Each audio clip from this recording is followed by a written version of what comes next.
Hello and welcome back to the channel. Today we will be making coffee walnut cupcakes. These are lightly flavored coffee cupcakes made with walnuts and have a sweet frosting on top of it. These have surely become my family favorites and are going to become yours too. I'm sharing the list of ingredients that we'll need to make these cupcakes. Follow along the recipe to understand the technique. Let's start by lining the cupcake trays. All you will need is hollow cupcake liners with 6 cavities. In all, this recipe is going to make 12 cupcakes. Let's start by lining the trays first. I'm using some raw rice that will act as a moisture absorption at the end of our cupcake liner. Let's fill all the 12 liners with it. Next, we'll use a single paper line with the help of which we'll place it, and using your 2 fingers, just push it down so that it enters into the hollow cavity. We are done with lining the cupcakes. Next, we'll move on to making the dry ingredients. First, I'll be putting the maida now. This process is done so that there is aeration in the dry ingredients when we fold it in the wet ingredients. I am putting in my baking soda now, followed by the baking powder. Now we are going to sift it. For sifting, use your non-dominant hand with the dominant hand, and then you are going to follow this method. You are bringing the sift onto your hand, not the hand on the sift, right? So your sift goes and bangs the hand. We are done with the dry ingredients. Let's start with the wet ingredients. For this, the first step is that we will be beating around 3 eggs and keeping them aside, which would be added in parts at the later stage. This is an essential step because beaten eggs gives the right weight and the egg whites and egg yolks do not separate. We'll keep them aside and then use our large bowl. This is going to become the base, hence take a nice hollow bowl. We'll start with adding softened butter to the bowl. These are soft butter cubes. Try to make it in cubes so that it's easy to beat in the end and not one big bowl or one big block of butter. Nice small cubes will help mixing the sugar with it well. Next, we are using dark brown sugar. This is dark brown caster sugar, which is more rich in flavor, gives color to the cupcakes as well, since we are making coffee walnut cupcakes. Now, always use this when you are making some chocolate cake or chocolate cupcakes. This gives a nice chocolatey color as well, right? So this is 180 grams of caster sugar again, which I am adding to the butter.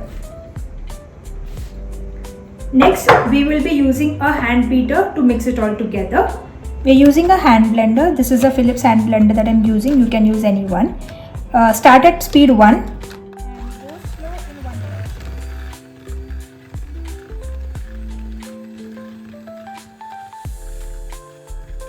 Butter and sugar will slowly start to release from the blender. It will become nice, sticky, and once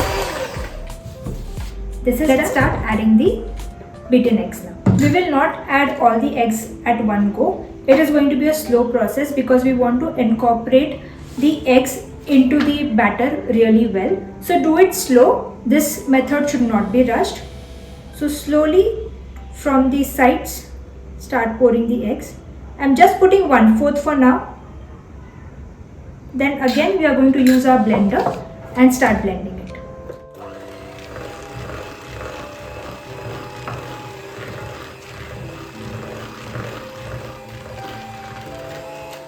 Once the first batch is gone inside and it is combined to nearly 90%, again add the next 1/4 batch of it. Along with adding the eggs in parts, we are also going to add the flour in parts now. Whatever dry ingredients we had prepared, take your ladle and again add around 1/4 of the flour. So it's going to be a part and part method. 1/4 part of egg, 1/4 part of your flour, which is the dry ingredients. So let's start adding the same. Once you're done beating it, it is going to be a very thick batter. It's not going to be a flowy batter for now because we are yet to add our coffee to it. Coffee is going to be the liquid part which usually is going to go into this cake. It's not going to be a milk or condensed milk kind of texture, which is very flowy in a lot of cupcakes. This is a thick cupcake base which we'll be having here. So next we'll be making our coffee concussion, which would be added to this batter, and then we'll start our baking process, right? So let's dive in by making the coffee concussion for now.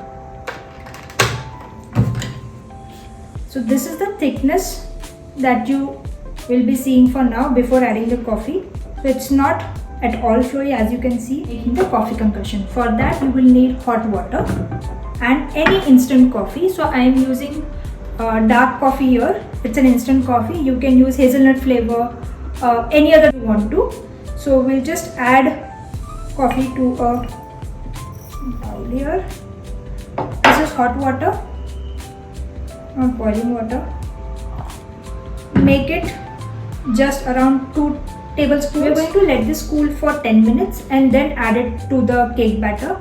You should not add any hot water ingredient into the cake batter, as it would start the cooking process and let the baking soda and baking powder interact with the entire batter, which we don't want it to happen. So hence we'll let it cool. In the meantime, we will start chopping our walnuts and put the oven for preheat. By roughly chopping the walnuts, you can use any nuts, but coffee and walnuts pairing is a classic, and hence I have used walnuts here. You can also make these cupcakes without any nuts. Just a coffee cupcake also works. But this pairing has always been loved by my family, so we always make it the same. Our coffee is cooled and also the walnuts are chopped. Now we'll add the coffee concussion to our cake batter. Pouring in the coffee concussion and mixing the batter very lightly and gently with a cut and fold method. Thus you will have not very flowy, but a nice mixture of batter. Then you'll add the chopped walnuts to it. Add a nice generous amount of chopped walnuts. While doing so, if they are roughly chopped, you can also just crush it within your hands and add it. Give it one nice fold and add the next batch to it. If you have followed us so far and you're liking the recipe, please do like and subscribe the channel. Alright, we'll move on to putting the batter into our tin. It's nicely done. We'll just fill our cupcake cavities now. Let's go. To fill the cavities, usually we do use a scoop, but now I'll teach you a technique with which you can always get a very flat cupcake. So take a piping bag and a very nice tall glass. Along with that, you can just put the piping bag inside the tall glass and fill the piping bag with the batter. Okay. To do so, scoop to the edges and fill the piping bag nicely.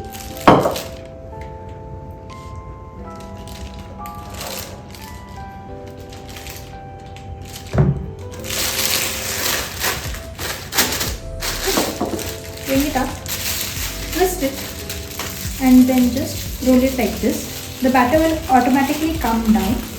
You don't have to scrape the sides or use your hands to just pull it down. Just doing this method takes the batter to the end, right? Now we'll just snip it from the end. We're going to fill the cavity to the 3/4, not the full ones, okay? Hold it at a 90 degree, press it.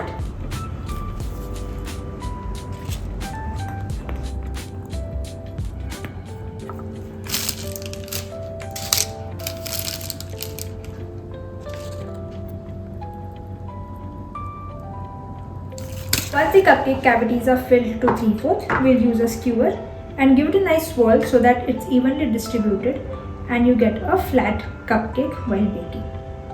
I'm just giving it a light swirl so that the distribution is even and no air gaps or air cavities come in between. Let's put the cupcakes in the oven for about 20 minutes now. We have preheated the oven at 180 degrees Celsius for 10 minutes. Till the time this bakes, we will move on to making the frosting. We would be need 180 grams of unsalted butter. This is a very softened butter. As you can see, it's very soft. And we need 180 grams in which we would be making use of our powdered sugar. Powdered sugar or icing sugar. Icing sugar has cornstarch in it, which makes the frosting more bindable. Hence I prefer using the icing sugar, but if you do not have it, you can also use powdered sugar for your use. So this is icing sugar that I am using. Now we are going to add the entire sugar to the butter and we'll beat it using our hand beater to slightly push the butter in the sugar before starting it, because the sugar is going to fly all over the place if we don't do that.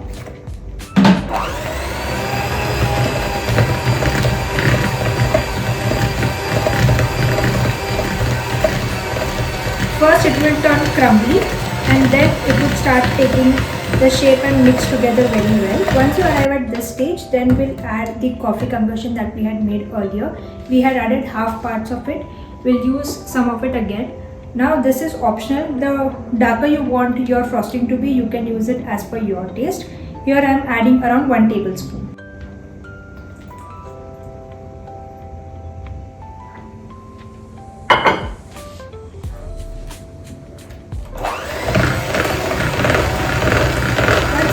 Soft peaks. Now we will refrigerate this for about 10 minutes. Till that time it will firm up and it would be ready for frosting. To make the frosting, we are using one floral tip here, and again we'll use one tall glass. Put our frosting bag inside it. Use your hand and a tall glass. Then we put the tip directly inside. It's a very light colored frosting. It is not very heavy on the coffee or the dark side. Just always scrape along the glass, it's easier for it to move inside. Bring it up,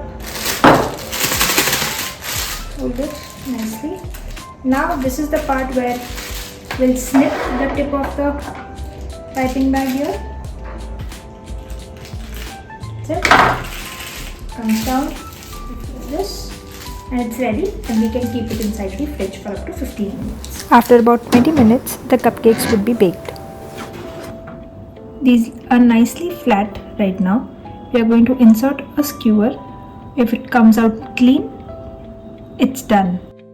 For 10 minutes, always cool it inside the cavities, and post that you can bring it onto a wire rack or a tabletop. Do not directly remove it as soon as it is out of the oven. They would deflate. The cooking process is still continued even when they are outside the oven and it's cooling down within the cavities.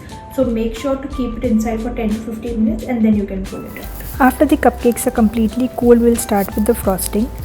Hold the piping bag at 90 degrees and apply a small pressure and do a little swirl. You can ice it as per your liking. I like to use the nozzle where it just gives an ice cream type of frosting. So feel free to use your creativity here, and you're done with making your cupcakes.